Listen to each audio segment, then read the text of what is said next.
মাটি কেটে অনেক কষ্ট হয়ে গেছে, তো এখন আমার বাবা ধরবে মাছ। আমার বাবা আর আমি মিলে কিন্তু এখন মাটি কাটছিলাম। তো এখন আমার বাবা জালটা ফেলবে। আজকে অনেকটা কষ্ট হলো। দেখো কোন মাছটা, দেখো ওর হাত দিয়েও তো ধরা যাবে। এখানে একটা মাছ অনেকক্ষণ থেকে বাবা ফেলছে জাল। দেখো, জয় মা তারা। জালটা তো উপরে পড়েছে। এই পুকুরে কিন্তু আমাদের অনেক বড় মাছ আছে, কিন্তু জালে আসে না। আমাদের জালটা এত ছিঁড়ে গেছে, জালটা ছেঁড়া বাবা, ওই জন্য ওঠে না। বলো,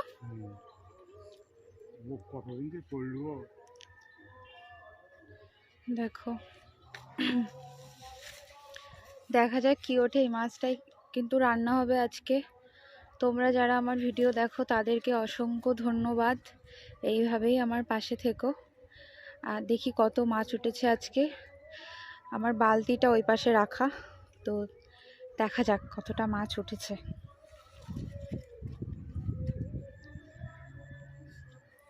আমি তো আর অপেক্ষাই করতে পারছি না। এই যে আমাদের বাড়ি হচ্ছে, তোমরা তো সবাই জানো, একদম জলের উপরে আমাদের বাড়ি হচ্ছে। উঠেছে খুব একটা, কিন্তু মাছ মনে হচ্ছে বেশি উঠেনি। তাও দেখা যাক কতটা মাছ উঠলো। বাহ, তেলাপিয়া উঠেছে একটা। খাওয়ার মতো মাছ কিন্তু ওঠেনি, এগুলো সবই ছোট ছোট, দেখতেই পাচ্ছ সব ছোট ছোট।